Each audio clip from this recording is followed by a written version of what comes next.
president and founder of the Guinean-American League of Friends for Freedom. His name is Ahmadou Diallo. Please, come to the stage.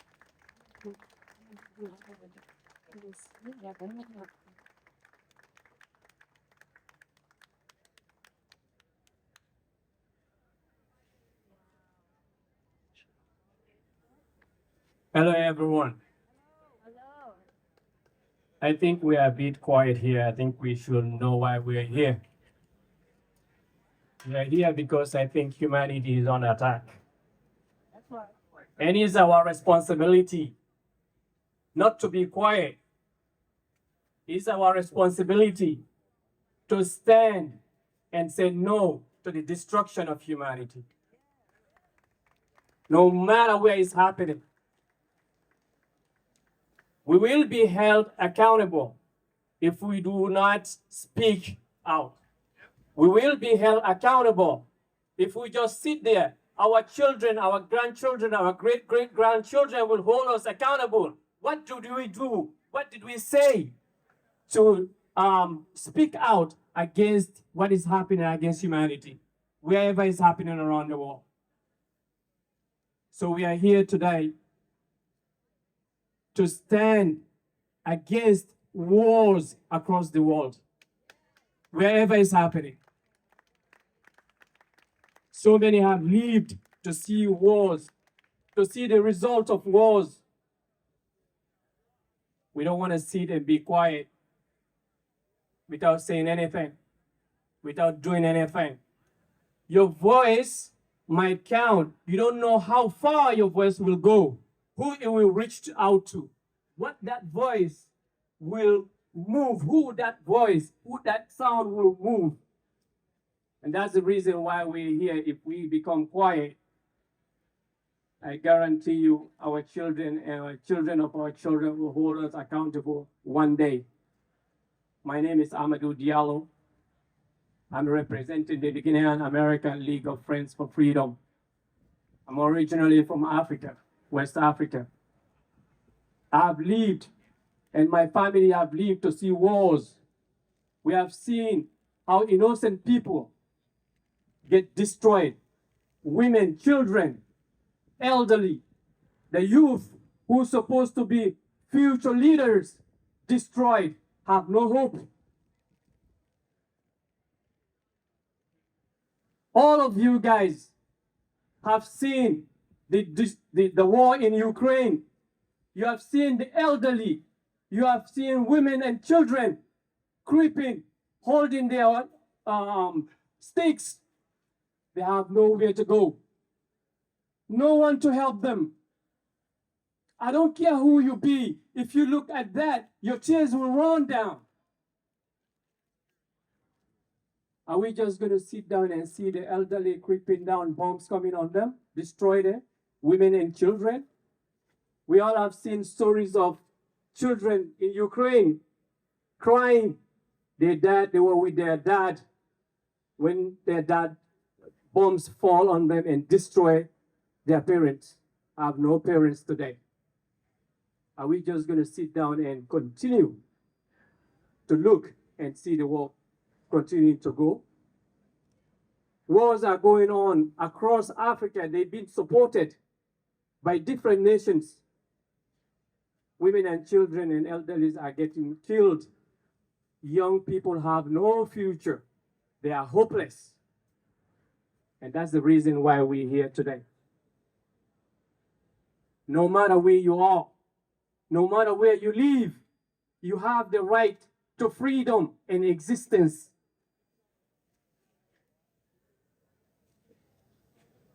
Today, the consequences of the war in Ukraine, Africa is suffering, Europe is suffering, Asia is suffering, North and South America is suffering.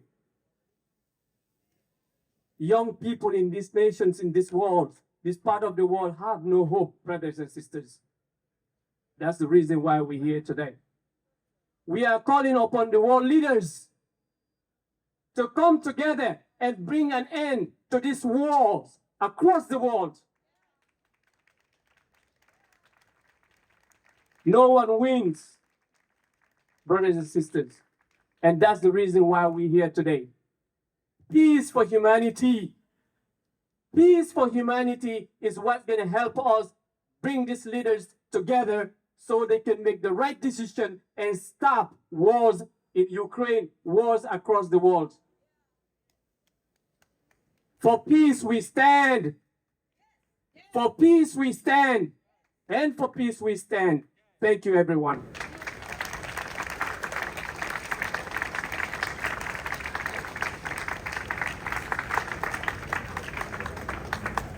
There's really no reason for humans to slaughter each other on the battlefield over disagreements of ideas.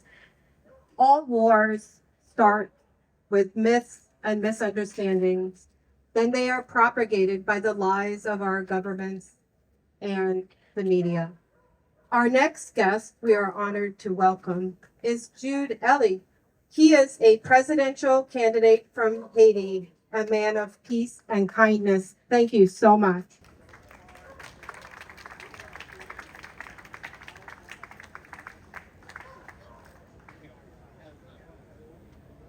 Good afternoon.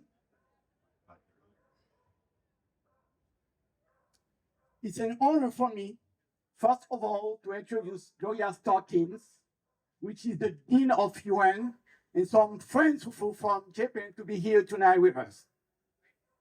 First of all, please join me in a minute of silence for the victims of war.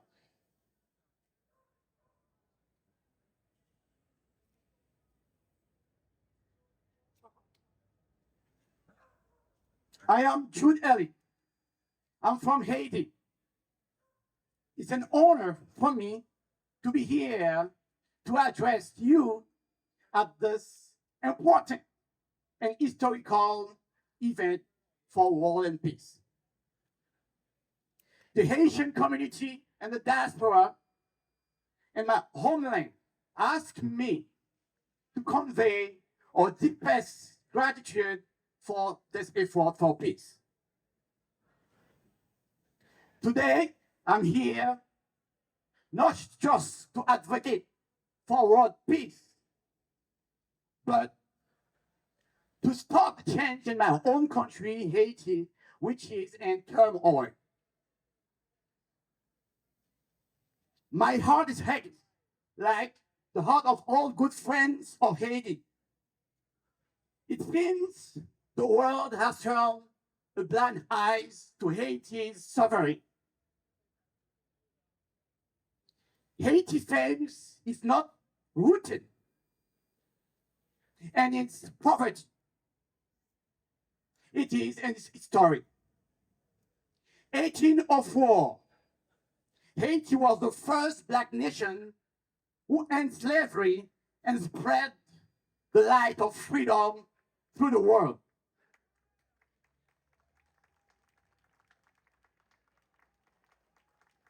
Why now?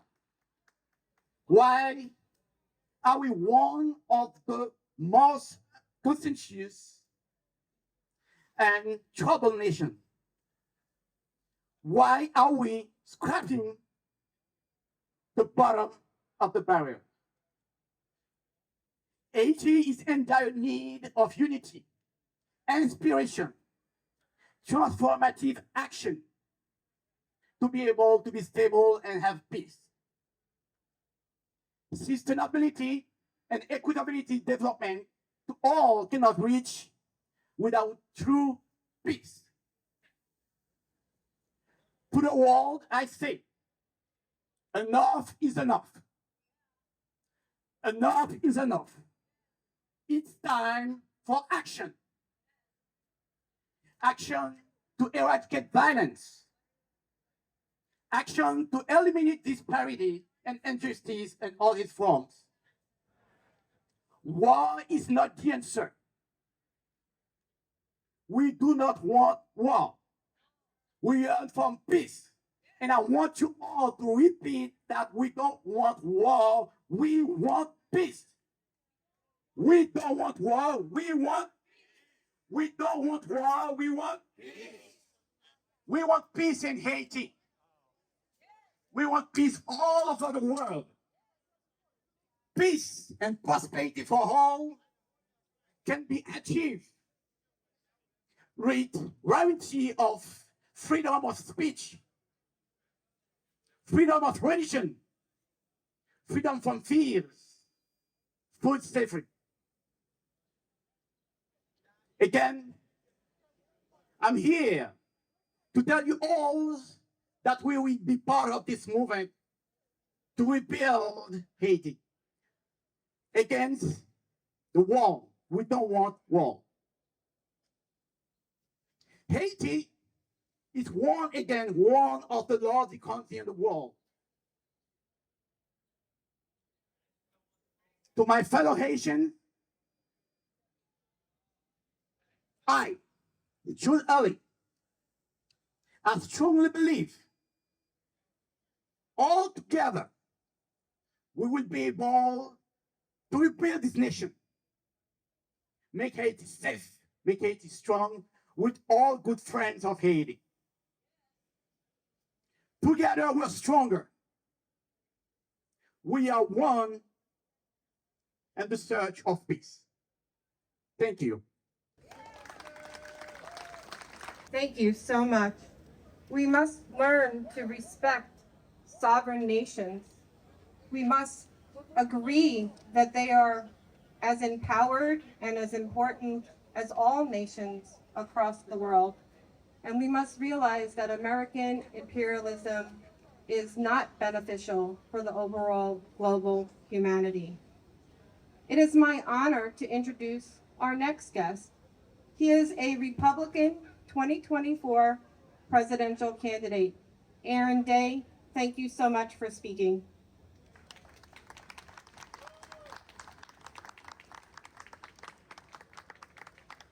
My friends, we gather today on the brink of disaster. The doomsday clock stands at just 90 seconds to midnight, the closest we've ever been to annihilation since the height of Cold War tensions in 1953. The Russia-Ukraine war edges us closer to nuclear confrontation. We've seen the devastation.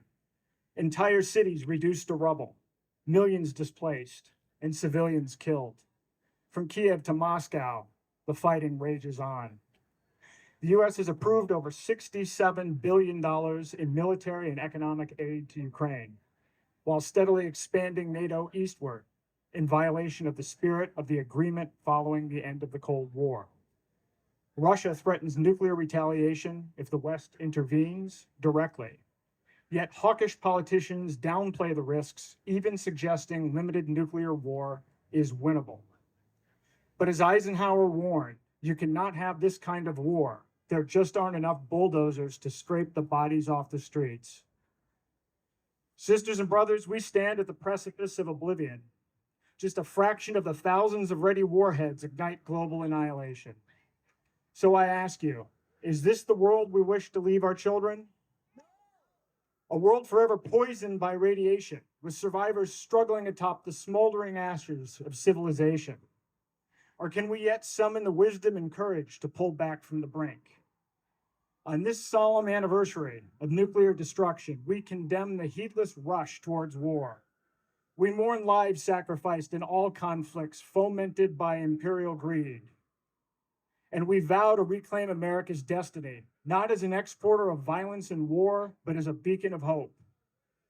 Like Dr. King's dream, everyone here shares a dream that one day all people will stand together and say no to the warmongers driving humanity to extinction. We know this dream is possible because we see the seeds of unity here today. We are parents, teachers, students of all races, faith and background, yearning for peace. We've endured endless emergencies together, lockdowns, mandates, censorship, and crushing inflation. We've awakened to the truth that real power resides not in Washington, D.C., but in we the people. Our elites want us to believe that we are powerless, that only elections can bring change. But voting alone has failed because both parties are controlled by the banks and the military contractors, not the people. Yeah.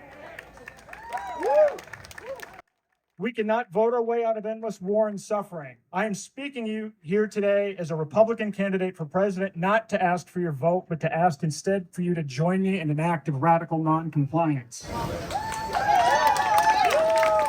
You know, and I know that the winner of the 2024 election is going to be the same that it has been since 1948, the military-industrial complex and the banks.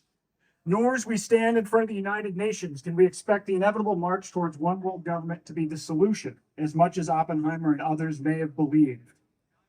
Indeed, the consolidation of power by NATO, the UN, and other groups like the World Economic Forum ends in complete global tyranny, where every movement is measured and tracked. Behavior is rewarded and punished as determined by a small group of self-interested elites, and free will itself is surrendered to the New World Order. This dystopian nightmare built on fear and control will not make us safer, happier, or more fulfilled. My friends, since Eisenhower's warning decades ago, the military-industrial complex has metastasized to a beast with a voracious appetite. Last year, total U.S. military spending exceeded $800 billion. The Pentagon is missing trillions and has failed 2 consecutive audits. We have over 800 bases in 70 countries worldwide. And who are the beneficiaries of this war machine? Corporations like Lockheed Martin, Raytheon, and Boeing, and a long list of politically connected defense contractors who meet in dark, smoke-filled rooms who have made trillions in death and destruction. They deploy their army of lobbyists to ensure the river of cash keeps flowing no matter the human cost. The banks are just as complicit in this web of violence and greed. J.P. Morgan Chase, Goldman Sachs, BlackRock, and others have arranged billions in loans funding the Iraq war in Ukraine, profiting on interest in enabling military adventurism while crippling nations large and small around the world. These banks have not only harmed us as a nation by funding both sides of endless war, but as individuals. Their predatory practices have exploited minorities and the poor, and their crimes against peace are an assault upon humanity itself. They imposed racist redlining and predatory loans on Black and Hispanic families trying to achieve the dream of home ownership. They aggressively market high-interest private student loans that can't be discharged in bankruptcy, trapping generations of students in permanent debt serfdom to banks. They close bank accounts of political activists and stifle dissent by controlling our access to financial services. And all of us here today are likely targets. They are not our friends. So we must take nonviolent action into our own hands and forge a new future based on free will, abundance, and love. But before we do that, we must defund the war machine, stop World War III, and regain financial sovereignty. How many here show banks distrust or dislike big banks?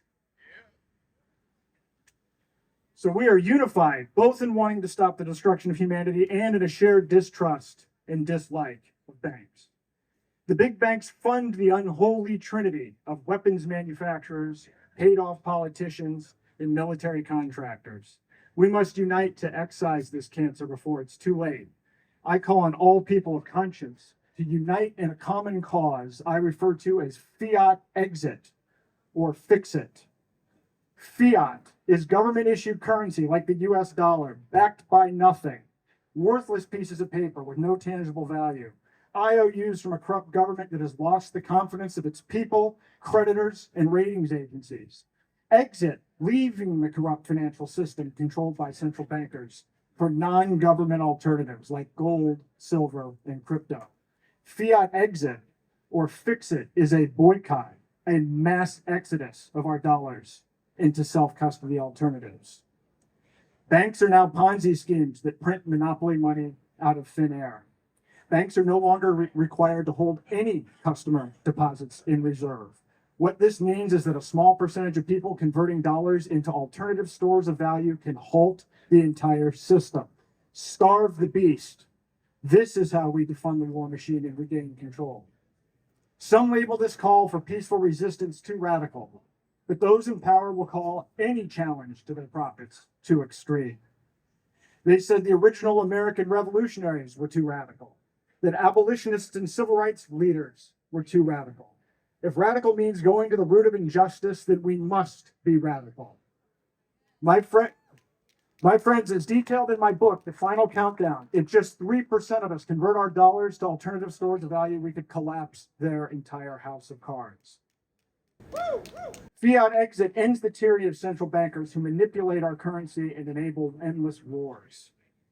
Future generations will tell the story of the day we found our voice and said, enough, the war machine ends here. The Fiat Exit Manifesto calls for mass noncompliance to reclaim our destiny. It is a call to action all citizens should read and can be found at day2024.com. It has already been read 1.1 million times, and I will read an excerpt from it now. Fellow Americans, the time has come for us to unite and take a stand against the encroaching threats of World War III, financial collapse, political persecution, censorship, and global tyranny. We must recognize that change won't come from protest or the political process. It demands our collective courage to engage in mass civil disobedience. Let's come together, boldly say no, and take action to dismantle the corrupt system that seeks to undermine our freedom. We must starve the fiat currency that fuels war. By embracing crypto, gold, and silver for day-to-day commerce, we can challenge this monopoly and secure our freedom. Separate money and state. Our call to action is simple. Participate in an exit of fiat currency, exchanging your dollars for alternative assets like cryptocurrencies, gold, and silver. Then tell 3 others to do the same and encourage them to spread the word to 3 more people. Just as the 3% of the population who fought in the American Revolution made a profound impact, so too can we transform our society through collective action. The time is now. Join us in this vital act of noncompliance and reclaim the destiny that belongs to each and every one of us. Are you ready to withdraw your consent and take back your power? Yeah. If everyone here who hears this message, whether here live in New York City or one of the 19 sister rallies from Austin to Austria, Germany to Guatemala, Chicago to Chile, or citizens streaming this worldwide, if everybody took heed, we could end the war machine within weeks. It's up to we the people. Let them hear us. Fix it now. Let them hear our voices across this land. Fix it now. Let them hear our voices in Kiev and Moscow. Fix it now. Thank you.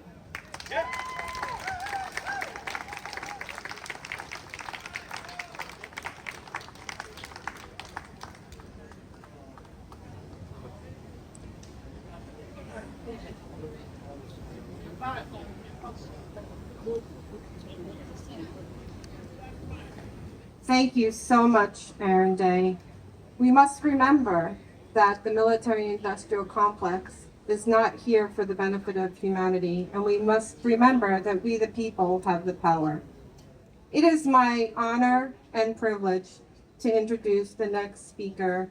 He is a 2024 Libertarian presidential candidate, a friend and a colleague in liberty, Maat. Thank you so much.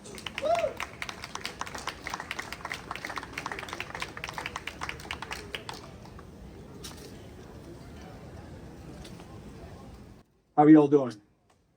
I have one thing unpredictable to say, then everything else I say is going to be completely predictable. I'm not a big fan of Republican politicians, but I got to say that guy Aaron Day is growing on me. How about a round of applause for a guy who has the guts to come out here as a Republican? Everything else I have to say is completely predictable. My fellow Americans and fellow citizens from around the world, you already know exactly what I'm going to say, as though you could read my mind. And I know that you can read my mind because you can read my heart. And I know that you can read my heart because you know my values. You know my values because I, like many of you standing around here today, am an American. Being an American means that we believe in a set of ideals, and a set of ideals that defines us as a nation, not a culture, not a race, but a set of principles that has made our nation what it is when it is at its best. A set of principles and a set of ideals of which we fall short when our nation is at its worst. Ideals like immigration and the opportunity that it promises, independence and the responsibility that that implies, multiculturalism and the tolerance that that demands. In this nation, There is no room for a government of control. There is no room for policies of aggression. There is no room for an environment of intimidation. Just as we must demand the best version of America, so too does the world long for the America of our ideals. We know the world yearns for the sound of idealism because in its silence, evil has grown. Evil grows in the hegemonic projection of power. Evil grows in the imperialistic control of foreign people. Evil grows in the despotic arrogance of nation building. The world awaits a new leadership away from evil. Make no mistake, all leadership comes from values. It is not for American values to change, but for American policy to change by aligning with what we already know true American values to be. Politicians will tell you that it is in our interest for them to exert control, both at home and abroad. You know this to be utter and unadulterated bullshit. Other Americans sense it, and the rest of the world is tired of it. For this reason, ours is a government that operates not in the light, but in the shadows, silencing competing voices, prosecuting whistleblowers, murdering resistant forces.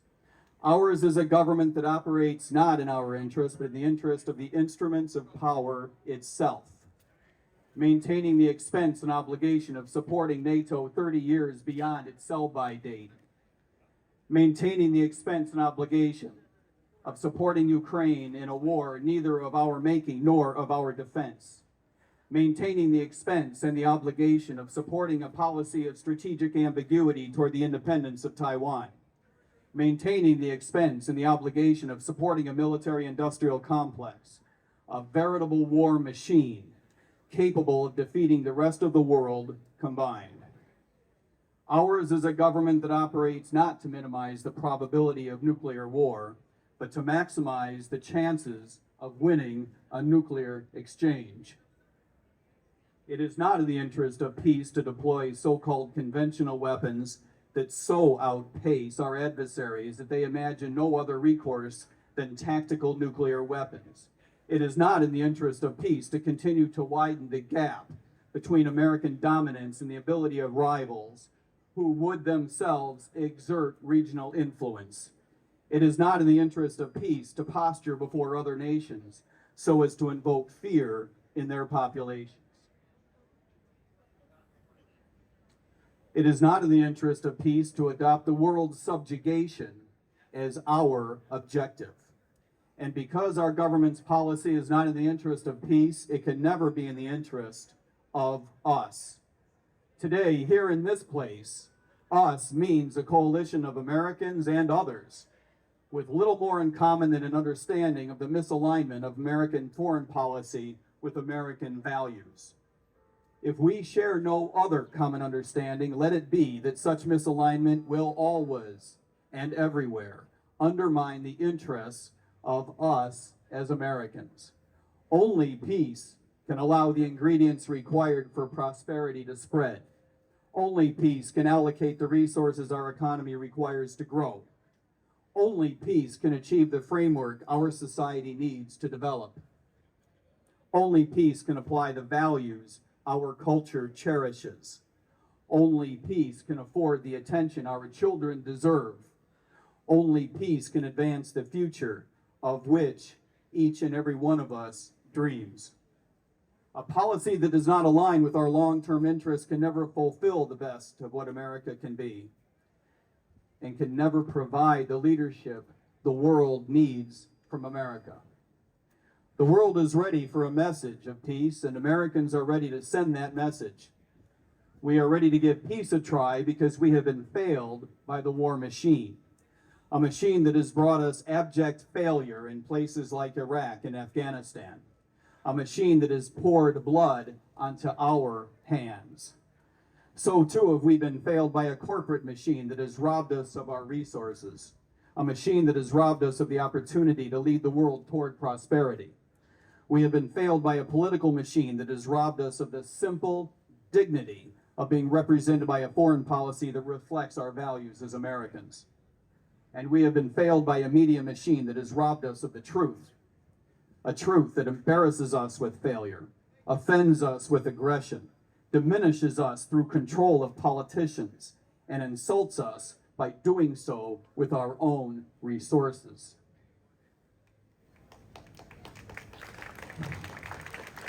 The time has come to put an end to the reign of the political class. The woke prosecutors, the political self-dealers, the war machine militarists, the crony capitalists, the administrative chieftains, and the money-printing royalty, the self-obsessed media snobs, and the self-appointed victim seers, the entitlement peddlers, and the snake oil pharmaceuticals. The time has come and the time is now for the encroachment on our values and the erosion of our very sovereignty. Sovereignty over our policies, both foreign and domestic, continues apace. Politicians continue the construction of institutions of control. Corporations continue the construction of relationships of manipulation. The media continue the construction of narratives of justification. The wicked sleep not, and so must not we. Sleep not, peace seekers and value keepers. Sleep not, family makers and business builders. Sleep not, patriots, nationalists, liberals, and libertarians like you. Sleep not, my fellow Americans, sleep not, fellow citizens of the world. Sleep not, for the time has come to turn the tables. No longer can we afford to accept the authoritarianism of the political class to declare war on behalf of our nation, to declare war on our values, to declare war effectively on us. The time has come for us to be the ones to declare that war on their values, on their disdain, on their presumptions to authority, on their institutions, on their apparatus, on their agencies, on their administration. The time has come for us to declare war on their state. Thank you.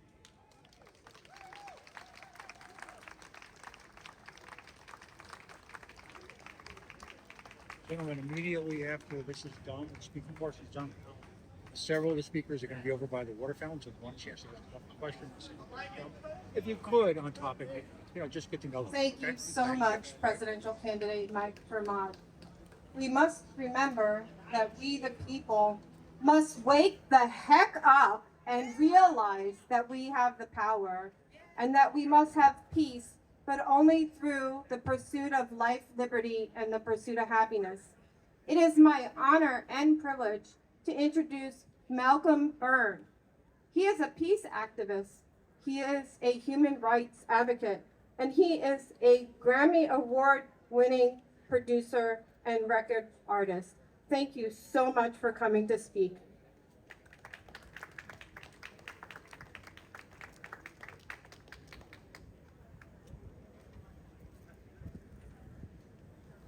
Thank you for that lovely introduction. Start my timer so I don't go overboard here.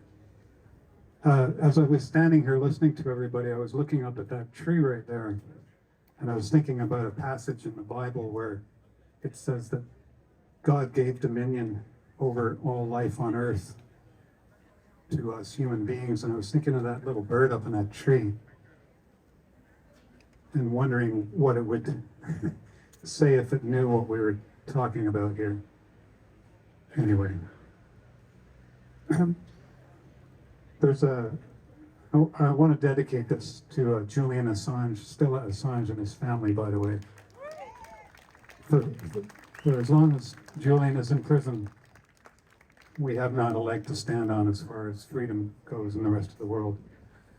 The title of this is called "The Lunatics Have Taken Over the Asylum." It's a song by Terry Hall, Neville Staples, and Linville Golding, the 80s band Fun Boy 3. And the lyrics to the song go, "See a clinic full of cynics who want to twist the people's wrist. They're watching every move we make, were all included on the list. The lunatics have taken over the asylum. No nuclear cowboy told us, and who am I to disagree? Because when the madman flips the switch, the nuclear will go for me. The lunatics have taken over the asylum. I've seen the faces of starvation, but I just cannot see the point. Because there's so much food here today that no one wants to take away. The lunatics have taken over the asylum. That song could very easily have been written just yesterday. And for me, the song perfectly encapsulates the complete madness that's overtaken almost all of our Western leaders, minds and souls whose collective disconnect from reality, replaced by hubris and greed, seems to open up Pandora's box of evils.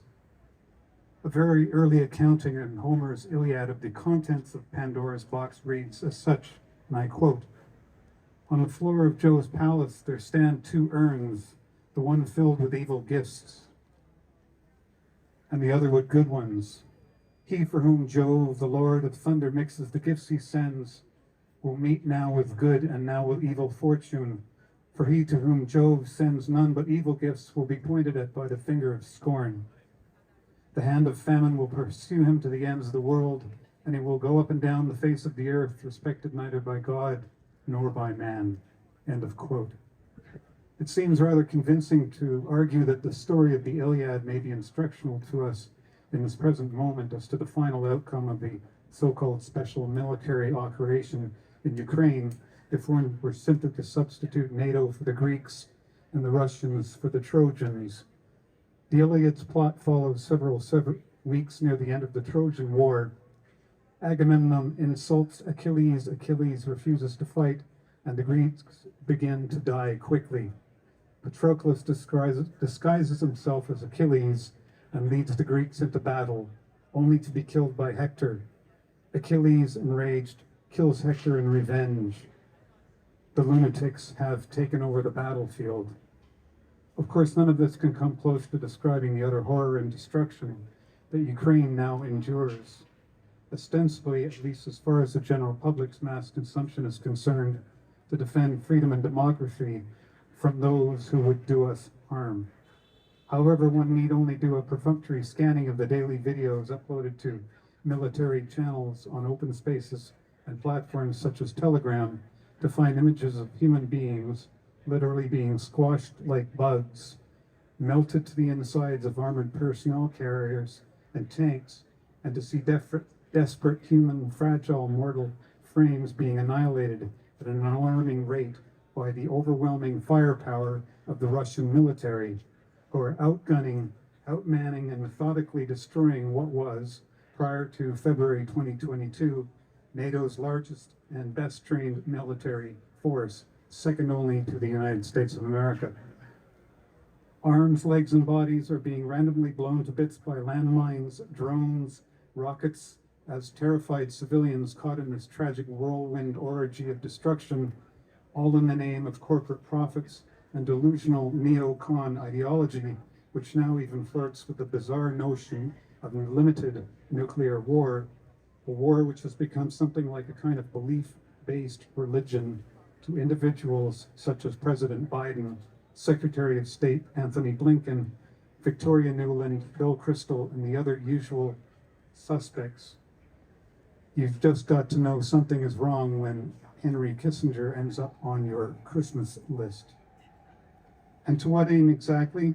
To neutralize Russia, the largest and most mineral resource rich and heavily armed nuclear power on Earth, to then open up that country for business and endless corruption and money laundering, much like what Ukraine has now become. A fool's errand is a mild descriptor of this madness. And yes, the lunatics have indeed taken over the asylum. And how else can one rationalize the irrational? Sadly, the general public seems to have given up even trying to understand events. Not through any fault of their own, but I think rather from a mixture of endless propaganda, the likes of which even the great journalist John Pilger told me in a recent interview last year that he's never before seen in his long career as a journalist, having previously covered the wars in Vietnam, Afghanistan, and Iraq, to name but a few. There's a 2002 documentary by British filmmaker Adam Curtis entitled The Century of the Self, in which Curtis correlates the original Freudian hypotheses that humans make the most crucial decisions in life based not on rational thought, but rather on emotional responses and impulses. How else would one explain that buying the latest model Tesla will make one sexually attractive to the other sex? Edward Bernays, Sigmund Freud's American nephew, is heavily featured in the film. It's known as the architect of public relations. One of Bernays' first major achievements was helping the Wilson administration sway the general public in supporting America's entry into World War I. Bernays was also highly successful in using PR to convince millions of young women to smoke, all based on the Freudian theory that the most critical decisions we make in life are based on the irrational sexual impulses that drive our innermost desires. By the time the 30s rolled around, the Nazis, ever the great innovators, used these same principles to convince millions of other sane, rational individuals to follow a madman into oblivion, taking tens of millions of lives with them, of which approximately 27 million were Russians. The method that the Nazis used was termed propaganda, and to this day the word PR and propaganda are interchangeable. As Bernays wrote, and I quote, "The conscious and intelligent manipulation of the organized habits and opinions of the masses is an important element in democratic society. Those who manipulate this unseen mechanism of society constitute an invisible government, which is the true ruling power of our country," end quote. So anyone who might say that the beginning process of de-escalation between NATO and Russia is simply a form of appeasement, I say take a look at North and South Korea, which have been in a ceasefire for more than 70 years. It may not be the perfect solution, but the alternative is too frightening to even contemplate. Exceptionalism has no place in this new multipolar world that we now inhabit. We must honor the International Declaration of Human Rights, which states in its first article, "Whereas recognition of the inherent dignity and the equal and inalienable rights of all members of the human family is the foundation of freedom, justice, and peace in the world."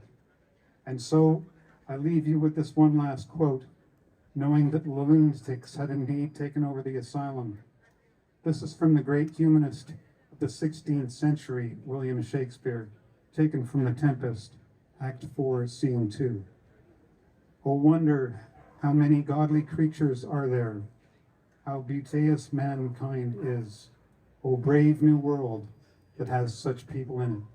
Thank you. Keep up the face.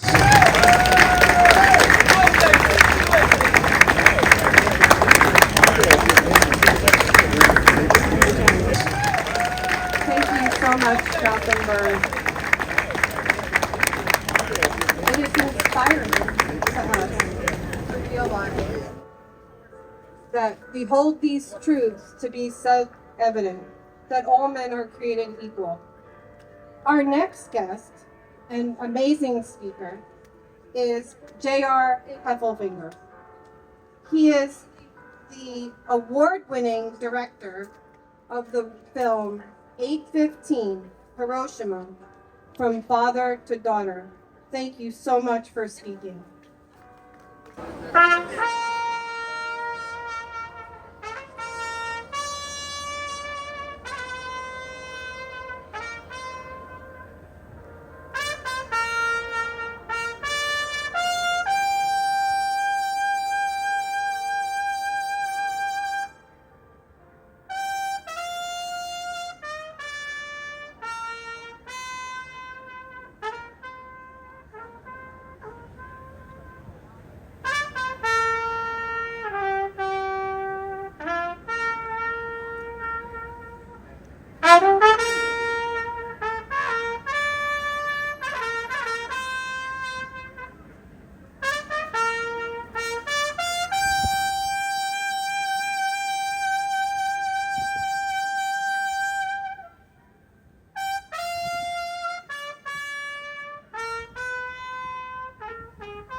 So earlier this year, on January 24, 2023, the doomsday clock was moved to 90 seconds before midnight. That is the closest it has ever been since its inception in 1947. Today, as we gather to remember the tragic event that unfolded on this day 78 years ago, the bombing of Hiroshima and shortly thereafter Nagasaki, we are reminded of the power of memory, the significance of our shared humanity, and the resounding call for a lasting peace. John Hersey, American writer and journalist, said, "What has kept the world safe from the bomb since 1945 has not been deterrence in any sense of fear of specific weapons, so much as it's been memory, the memory of what happened at Hiroshima." So my name is J.R. Heffelfinger, and I am the director of a new film called 815 Hiroshima, From Father to Daughter, based on the book by Dr. Akiko Mikamo. The film is a first-person account of the horrors of nuclear war and the resilience of the human spirit, told through the experiences of her father, Hibakusha Shinji Mikamo. 815 begins airing today on PBS stations across the United States. I urge you all to see it and hear Shinji's message, the power of love and forgiveness, and his wish for world peace. So to learn more about the film, please visit 815documentary.com. So I began my speech with a performance of Old Lang Syne, a song often shared at the dawn of new beginnings. And as we reflect upon the anniversary of Hiroshima and Nagasaki, let us remember that our world stands on the precipice. Though the hands of time move closer to midnight, we are reminded that our shared destiny is in our hands. So there's a quote by Horace Mann that serves as my North Star, and I'd like to share it with you. He said, "Be ashamed to die until winning some victory for humanity." Now, I'm sure this concept has been said in different ways and with different words, but this concept has echoed through the corridors of time. These words urge us to carry the torch of progress, to strive for a better world, where the horrors of Hiroshima and Nagasaki are not repeated, where justice, compassion, and peace are cherished and celebrated and are real. So may the bravery we exhibit, the revolutionary acts of love and compassion we express and reflect in our lives, serve as our clarion call, urging all of us to awaken from the slumber of complacency and embrace the urgency of the moment and make our voices heard. So be ashamed to die until winning some victory for humanity. Thank you, and may peace be your guiding light. Thank you.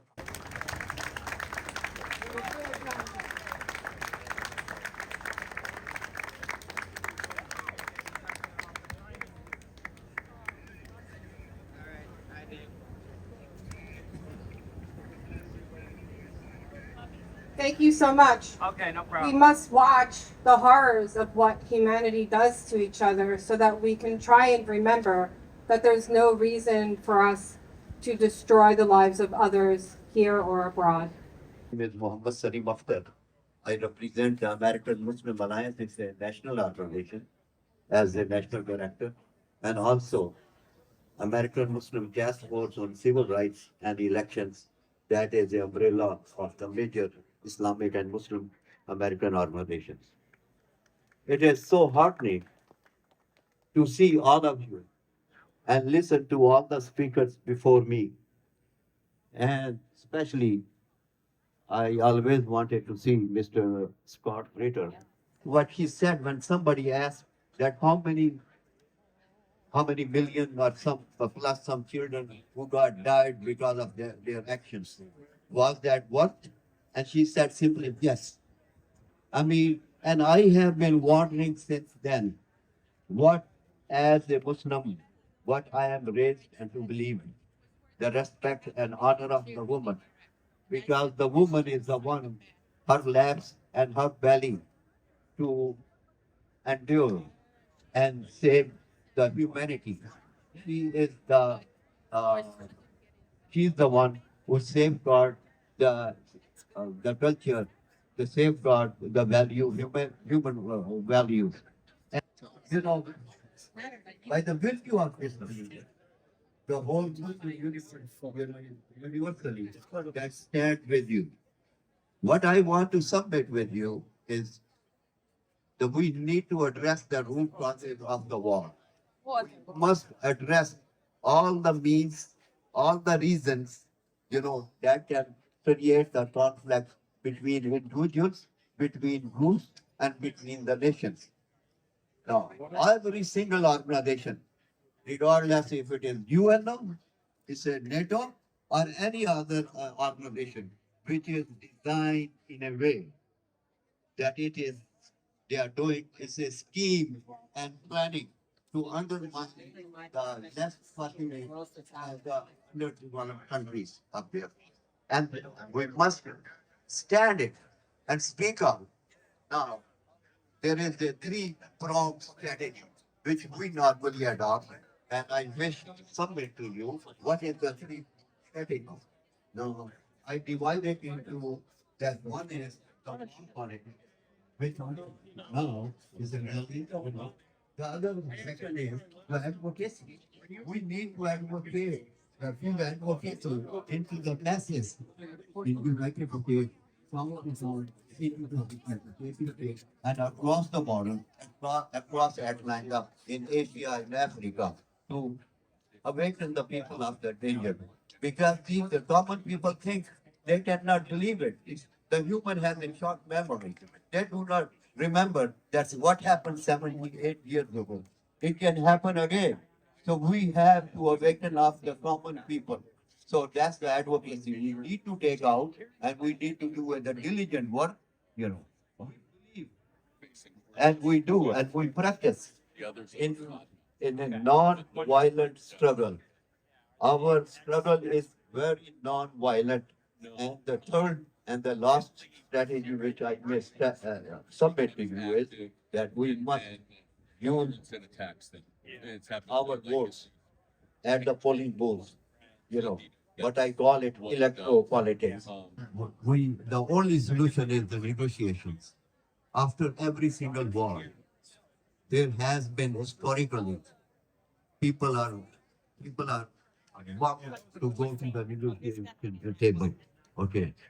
If we really cherish the sanctity of the human life, we must insist our individual citizens. We must insist the lawmakers. We must become part of the decision-making process. Instead of we being led, legislators and the president, we must be in the area where we have our say so. Okay. So we need to become the part of the decision maker. We have to utilize all the avenues. It's good. It's very heart driving to see the people coming from different places all over, of the nation. And I know there are some small and big gathering going on in many other cities across the world. Okay, but we have to do more than that. I again thank you so much. God bless you, and thank you for the organizer. Okay, and you all have a nice day. Thank you. The National Director of the American Muslim Alliance. Very important that you are here today. Thank you so much. It is my honor and pleasure to introduce our next speaker, José Vega. He's an interventionist. He is an amazing, brilliant peace activist. He single-handedly does everything for us, and I am so honored to be the one to announce him, and he literally is my favorite human. Thank you so much, Jose.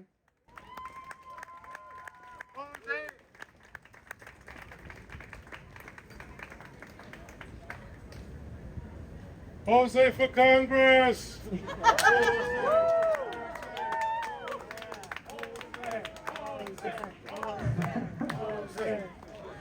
You gotta let me talk first.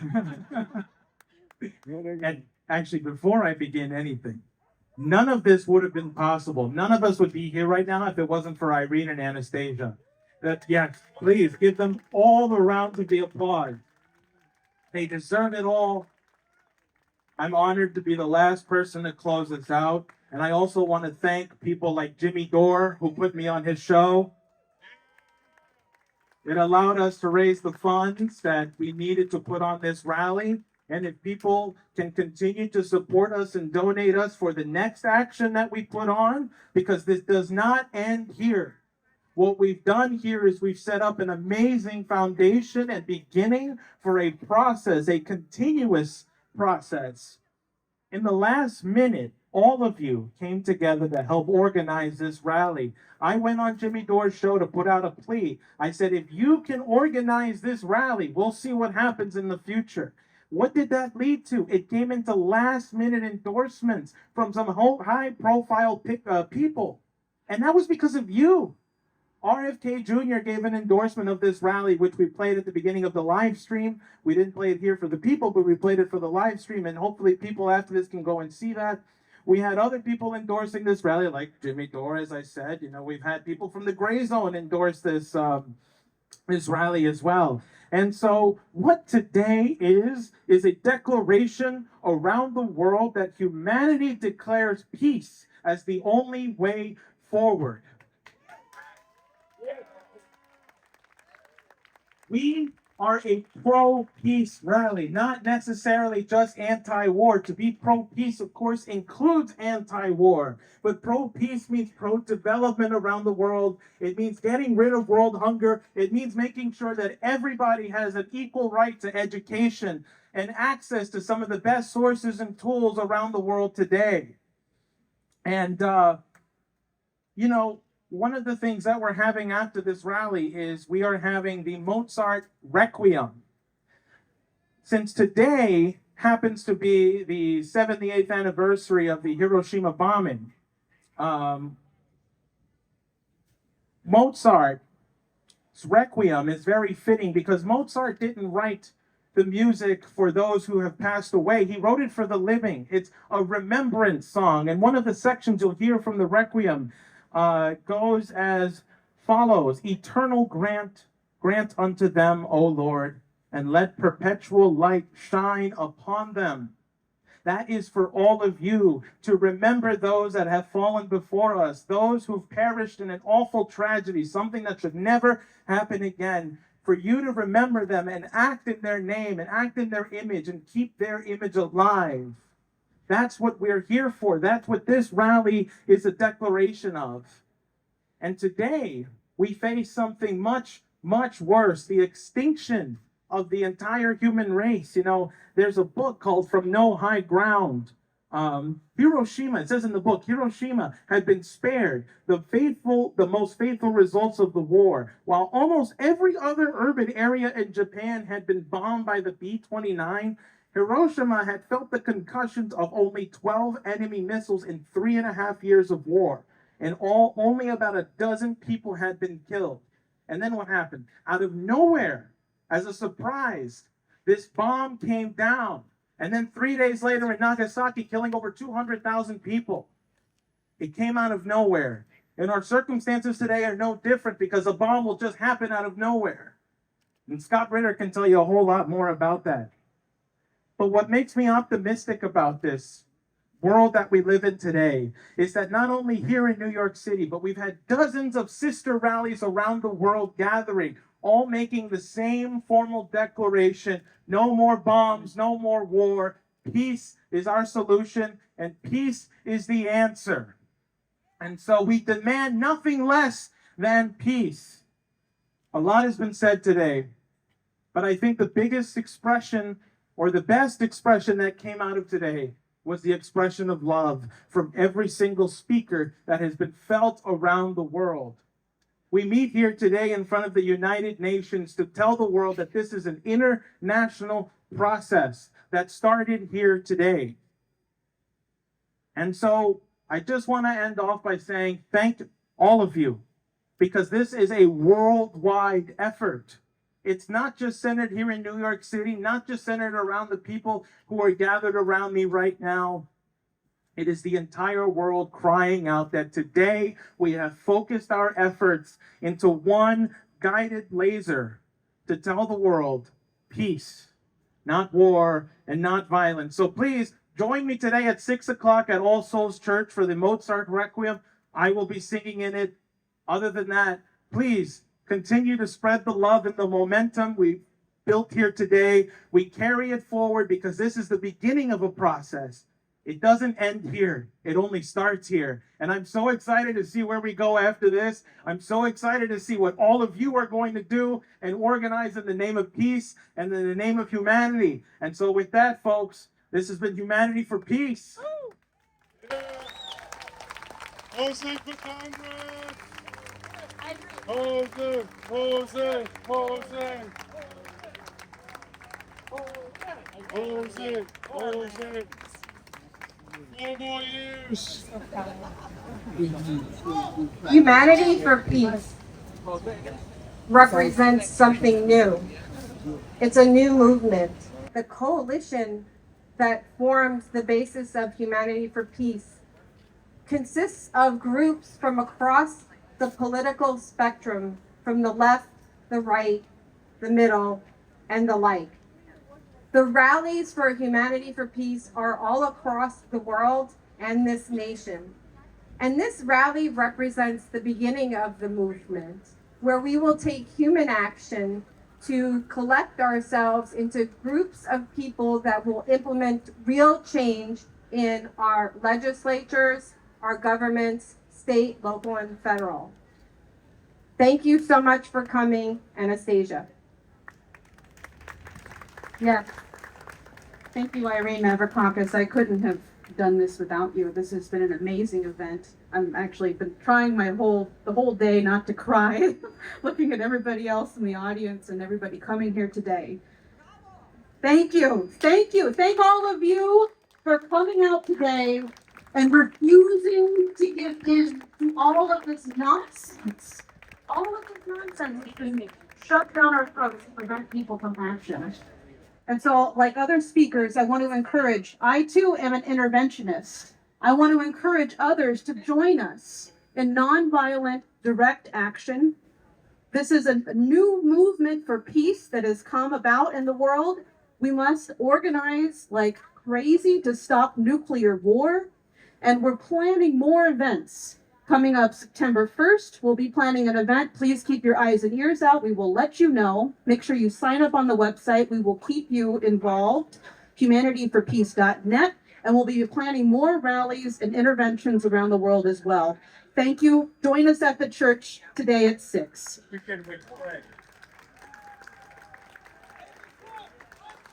I invite all the speakers to come up to take a picture together to show unity. If you can please come up and we'll take a picture. Thank you so much. And then we can have crowds and organizers join subsequently. Thank you so much. Have a blessed day. God is good. Thank you. Here, my picture.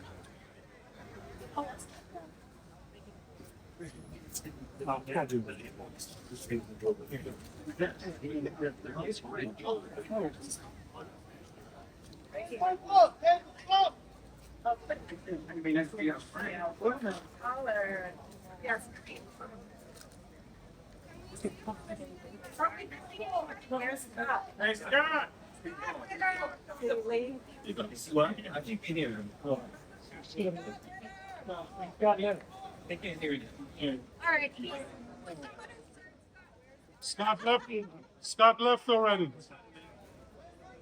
He went across the street. Oh, wait, we have one more. Ahmadou.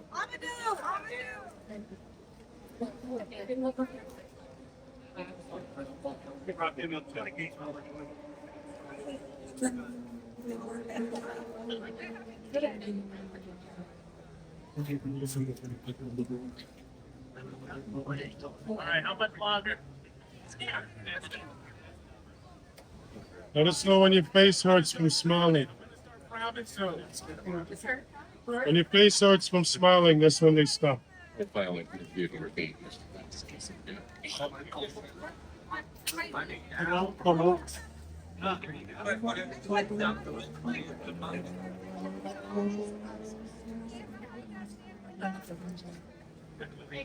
have no idea what this is. Okay. All right. Thank you so much.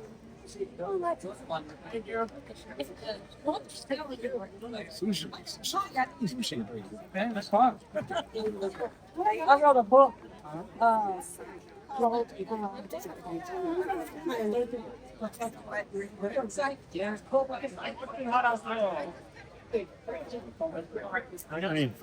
Hey, I guess. I'm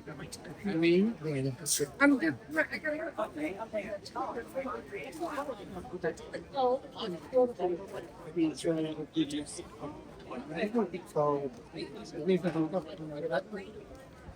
These are so good.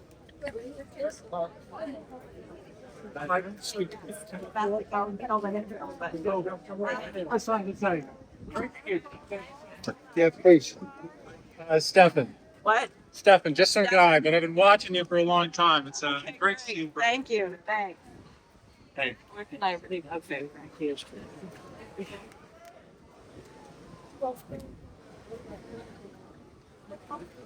So I'll call it. Thanks.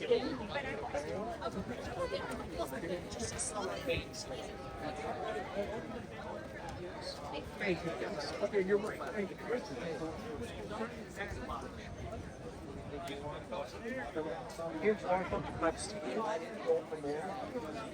They are building magweb in Washington, D.C. That's happening.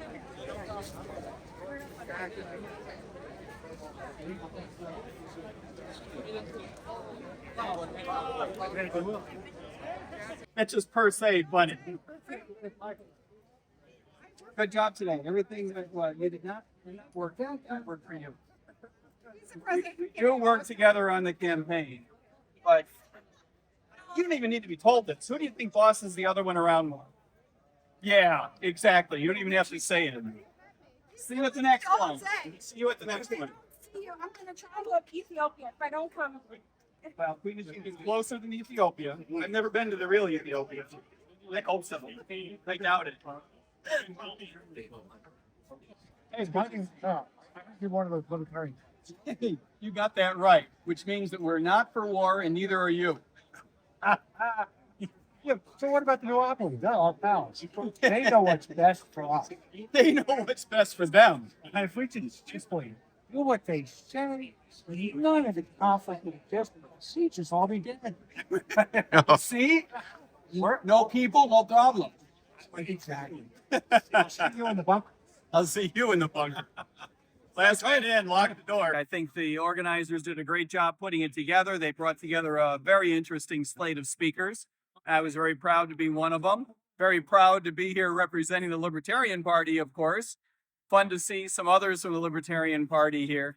So a real nice event, a real nice day. And great to see people from other parties. You know, quite a coalition. We probably have nothing else in common. We're all against the war machine, and we're for the idea of bringing peace, not only to the United States foreign policy, but around the world. Where do you go next? Oh boy, where do we go next? I'm on the road to Chicago, Indiana, Pittsburgh, Philadelphia, and Washington. God bless you. Thank you. Absolutely free market solution. We need to discourage insurance at the corporate level. The reason we have such a screwed up policy, of course, is because the federal government encouraged the extension of insurance into the corporate market through the tax code. I would get rid of all that. The only intervention I would allow to remain in healthcare is a requirement for prices to be disclosed and for a one price system. In other words, if you have one price for insurance companies and one price for those that are not insured, that is prima facie evidence that you have control over your market in a way that is not in the interest of the development of that market. So I would require one price, I would require the disclosure of pricing, and then I would get government policy the hell out of it. And what about people who couldn't afford it? People would be able to afford it over time, because one of the things that keeps prices up is government requirements for insurance to cover more than it needs to, and government intervention actually making it more expensive. We need a competitive market to provide services on a one-off basis rather than just giant hospitals and insurance companies. Not opposed to bottom line social safety net. that is completely acceptable to me. I do believe that as the United States government gets out of the entitlement business, the private sector will be stepping up and providing social safety net that would benefit folks at a fairly wide range of the socioeconomic spectrum. This was an amazing event to participate in. Miami for Peace is really, we just met not too long ago, and we saw a screening of our film at the UN on Friday, Thursday, and invited me to come here and speak. And all the speakers were fantastic, and ultimately the message has been consistent throughout. Which is one of peace and compassion and hope. I'm filled with hope actually after this event, and everyone's off to the church to hear the Mozart's Requiem, and it's going to be amazing. But this was an incredible event. I'm really honored that I was invited to speak and got to play my horn. It's fun.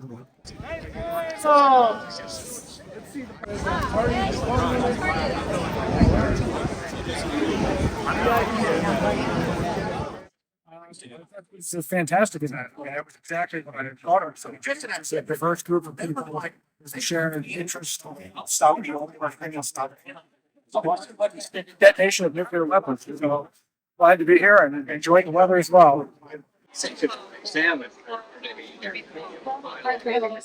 They're all by the late century, 2020 trend. The campaign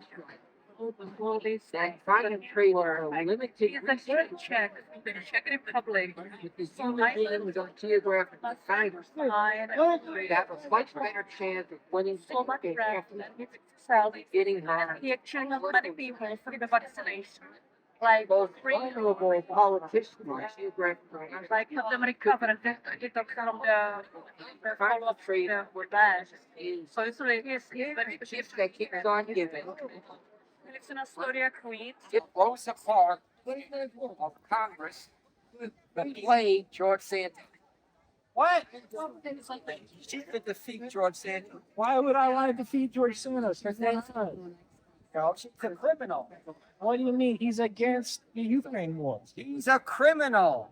But he's pro-peace. He represents everything that we don't want in Congress. We want somebody like Diane Sare in Congress. We don't want someone like George Santos. Why don't we go take Lee Zeldin out? You know what?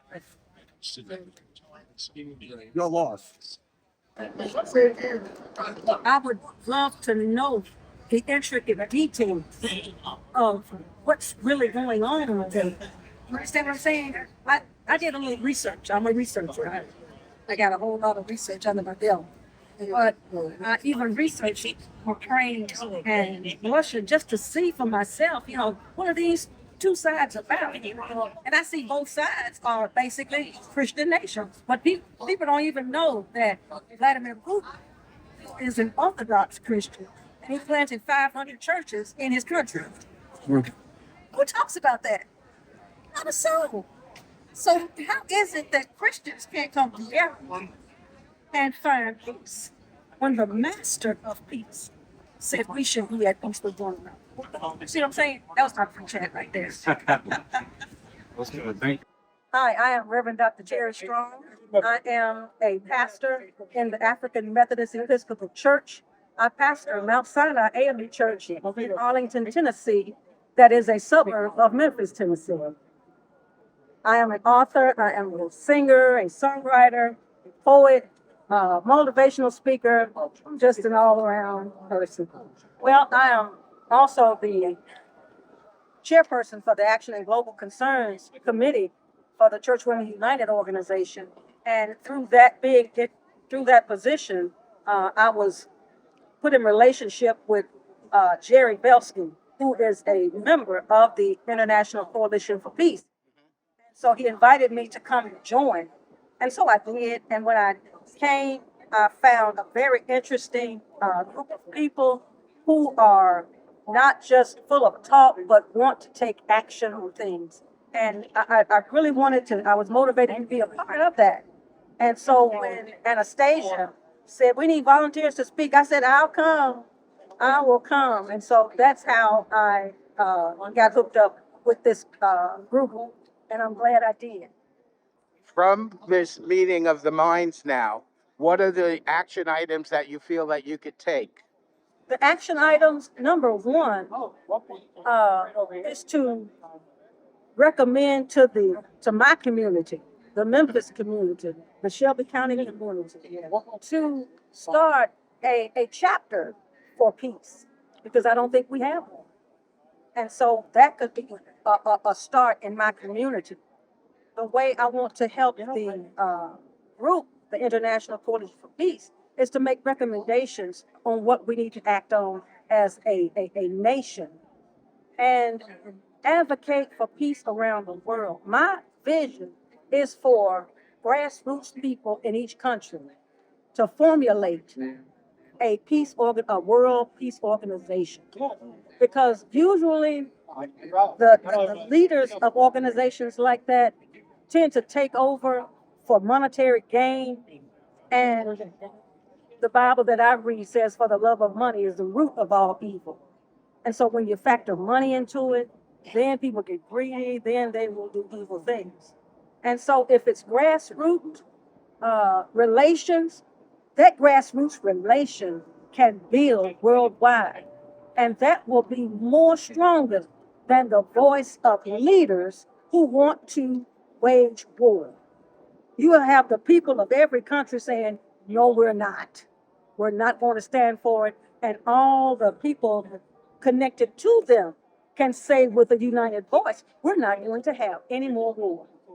And that might sound ideal, but the ideal can happen. Oh,